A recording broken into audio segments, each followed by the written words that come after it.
Mind the mess over there in the back, but me and CJ gotta get that shit situated. We got some cabinets in the back that been there for about like 6 months, so we gotta get to it. It's been 6 months and we haven't been able to put some cabinets. Can you believe it? I know, crazy, right? On to the other note, today's video, my experience in barber college and also my first year in barbering. What would I change? What would I do better? Things that got me through barber school, because let's just say barber school is not what we really think barber school is, because barber school is a whole different thing in my case. So let me get straight into that. And let me just go ahead and go on a little rant. But I mean, my experience at barber school was pretty the opposite of what I had thought it was going to be. And the reason being is because I thought barber school was going to teach you how to fade, teach you how to take away the bald guideline, do designs. And in reality, it was nothing like that. What it really was for me, more so it felt like a job. I had to be there 8 hours a day. The haircuts that we did at the school, you couldn't even actually cut hair until you became a senior. To complete barber college, you need a total of 1,500 hours, and you couldn't really get on the field or start cutting until you were like 600 hours in. So, and even then, like, the people that walk in are very limited. So say your class has 20 people and a walk-in comes in, whoever's next on rotation gets them. Then y'all have to rotate. And it's not like a barbershop where a lot of people come in. So it's rarely you even really get to cut hair. You could practice on your own classmates. I mean, that's pretty much it. But that's if like they're cool, because some people are stingy and they don't want you to cut their hair. So barber school, does it really teach you how to cut hair? Nah. So I was really pissed off. Being a barber that was obsessed with trying to become better, and I felt like I had my back against the wall because I was going to college for basketball. I dropped that, and I've been playing basketball my whole life, so when I dropped it, it was kind of like I felt empty. And then jumping into barber college thinking I'm going to learn how to cut hair and not being taught a single thing, it got to me, it sucked. I felt like I got scammed. $20,000, bro, and they're not going to teach you how to cut hair. That's robbery. So me, there was a point in time where I was going to school every day, just like hoping that maybe the next day it was going to be to teach you how to fade, but it never, ever ended up happening. So there was a point in time where I just felt like I was going to work and it just felt disgusting. I was there 8 hours a day, and it started getting super repetitive because there's only so much you could do. You wake up and you do the same thing every day and you're around the same people, and then sometimes those people are negative, or you don't even vibe with them, or they're like 30 and you're like 18, and it's like y'all got nothing in common. They got kids, you feel me? It's so different. Once you change perspective on what school really is, you'll tend to start being more open-minded, and this is what helped me get through all those emotions. Understand that they're only there to teach you the things you need to know in order to pass school. So you could see it in the perspective that I was seeing it before I knew this, where I was just mad and pissed off, or you could take it for the truth, which is they only teach you what you really need to know to pass. Nonetheless, we gotta love the fact that it's hard. Imagine the person that's not passionate about this. Like, do you really think they're gonna follow through with the whole course and finish and become a barber? Probably not. We're passionate, we're feeling these feelings.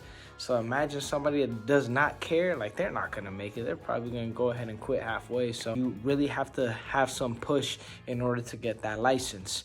That's a good we could take from it, and that's a good that I take from it. We back to the camera quality, man. Everything was all beat for a little bit, but we back on track. We back on the camera now. I can't stress this enough. Control what you can control. One of the things that I did was be on YouTube 24/7. I was almost always on YouTube. You could ask anyone, like everybody will be like, oh my God, he's watching YouTube videos. Like, YouTube again? Like, yes, boy. Like, I'm on YouTube.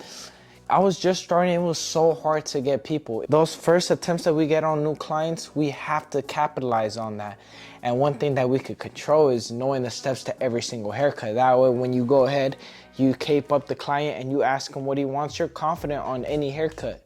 Low fade, know the steps to a burst fade. A burst fade could be tricky because some people might do the guideline all the way down here and give them a mohawk instead of that curved burst look.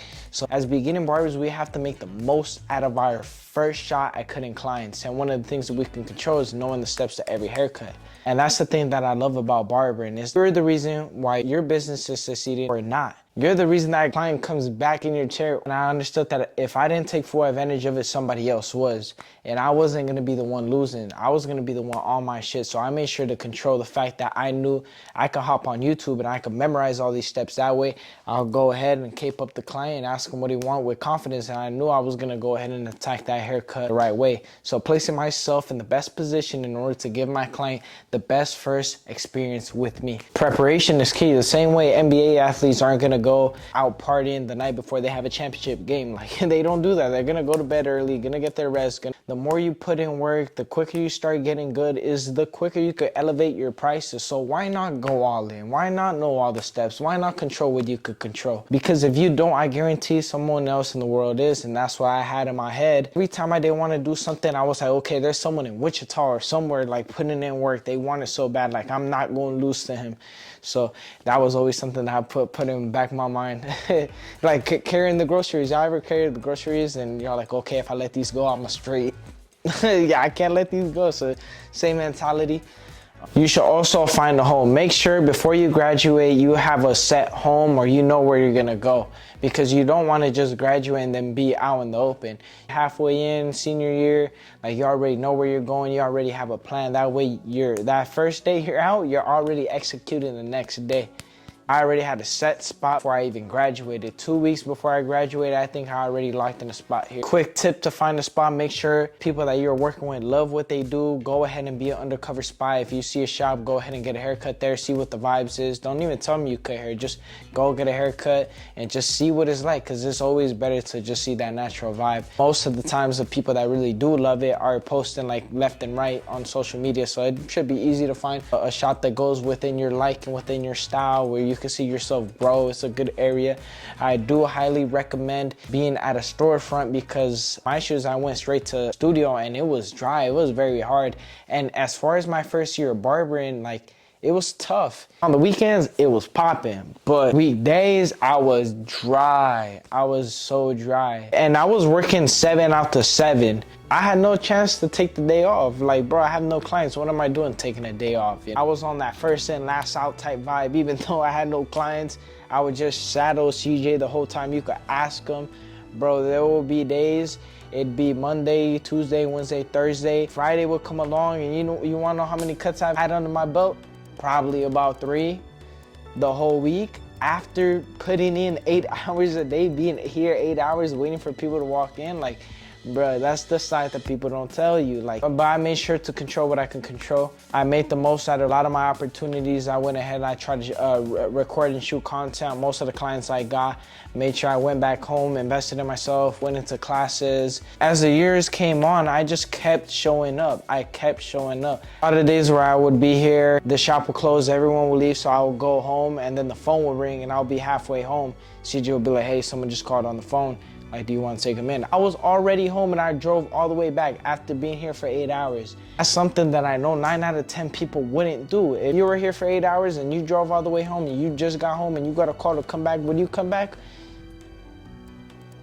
How many people do you think will come back? Not a lot of people. And that was my thought process. So that was the reason why I came, because I knew I was going to be different, because I wasn't going to lose. And that's the mindset that I know a lot of you who are watching this video have, because those are who my videos are for. It's for those people that love this shit, have an obsession for it. And I wouldn't want to make videos for any other than those people. If you guys haven't checked out my latest video, the Travis Scott video, make sure to check out that video right now. Did it do the amount of views that I wanted it to do? No, it didn't, but that's fine. I'm not even focused on the numbers. I'm just focused on laying brick by brick, putting out quality content. I don't have the platform now, but I know once I do have the platform in the near future, I know I will, that those videos are gonna bang. So that's just what I'm focused on right now. Not worried about instant gratification. Just wait until things pop off. If you guys are rocking with me right now, man, truly appreciate it. Every like, every comment, every share. Hopefully I motivated or inspired anyone watching out right now and learns from my mistakes or take something out this video, because this is what this channel is all about. Being the person I wish I had back then. Just trying to show my errors and just show different perspectives that helped me change the way that I saw things, that helped me for the better.